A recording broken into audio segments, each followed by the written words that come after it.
How to grow a peach tree. A healthy, nursery-started 1 to 2-year-old peach tree Prunus persica produces its first harvest in 2 to 4 years.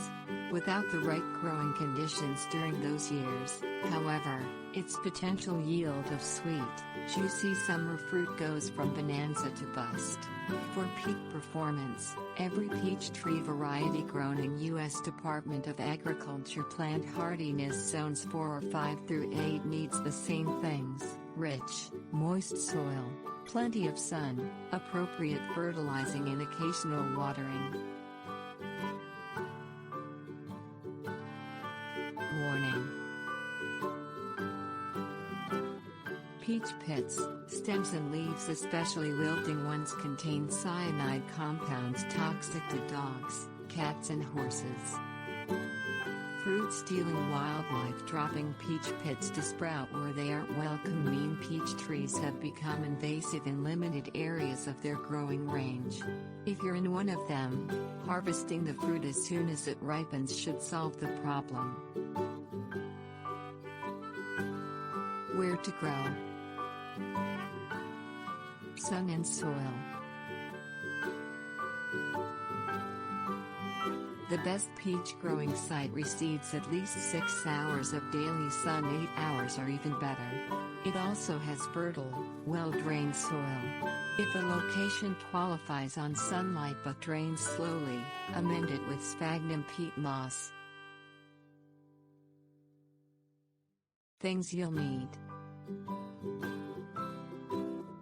rotary tiller or spade, sphagnum peat moss, rake. Step 1. Loosen the soil's top 6 inches with the rotary tiller or spade, removing stones and debris. Step 2. Rake a 2-inch layer of sphagnum peat moss as evenly as possible over the area. Step 3. Blend the loose soil and peat moss thoroughly with the spade or tiller. Spacing peach trees. Space multiple peach trees according to their expected mature heights. Allow 4 to 6 feet between miniature trees, 8 to 10 feet between dwarf varieties and 12 to 15 feet between full-sized ones. Grow columnar peach varieties only 4 feet wide at maturity, just 2 to 3 feet apart. Tip. Nearly all peach trees fruit without nearby trees to pollinate them. A notable exception is J.H. Hale, Prunus persica J.H. Hale, hardy in USDA zones 5 through 8. Unless grown within 100 feet of a compatible, cross-cultivating variety. J.H. Hale flowers, but doesn't produce peaches. How to fertilize. Measuring growth. A established peach tree needs fertilizing only if its yearly growth measures less than 1 foot. Determine how well it's doing just after its new growth emerges in early spring by searching a few branches for bud scale scars. They indicate where the previous year's growth ended and the new growth began. Look for a change in bark texture and color, and measure and record the distance from the scars to the tips of the new growth. Add the measurements and divide the total by the number of measured branches to calculate the average growth. Determining fertilizer amount. Things you'll need: measuring tape, measuring cup, granulated, high nitrogen 2100 fertilizer. Step 1. Measure the trunk's diameter 1 foot above the soil line. Step 2.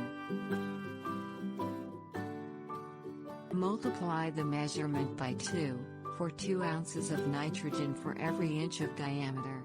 An 8-inch diameter tree, for example, the tree needs 16 ounces, or 1 pound, of actual nitrogen. Step 3. These calculations apply only to 2100 fertilizer. Divide the 1 pound in the example of an 8-inch diameter tree by 0.21, for the 2100 fertilizer's 21% nitrogen content. The result is 4.76, meaning it takes about 4 3/4 pounds of 2100 fertilizer to supply the tree with 1 pound of actual nitrogen. Warning: fertilizers come in different strengths. Apply them at their label's recommended rates. Too much nitrogen fertilizer stimulates leaf growth at the expense of flowers and fruit. Applying the fertilizer. Sprinkle the fertilizer granules evenly from the drip line the ground below the outermost branches tips to 2 or 3 inches from the trunk. Keep them off the tree, or they might burn it. Rake the soil lightly and water it well. When to water. Overwatering an established peach tree could drown its roots. During the growing season, water whenever the tree has gone 10 days with less than 1 inch of rain. 1 inch of rain equates to about 6 gallons of water per 10 square feet of soil. Water slowly and deeply, wetting the root zone from the base of the tree out to the drip line, the edge of the canopy where rain falls from the outer branches to the soil. Stop, if necessary, to let the water penetrate to the roots. Tip: place a rain gauge near the tree where it won't capsize and check it every 10 days. If it registers less than 1 inch of rain, water enough to make up the difference. If the gauge reads ½ inch, for instance, the tree needs an additional 3 gallons of water for each 10 square feet of soil.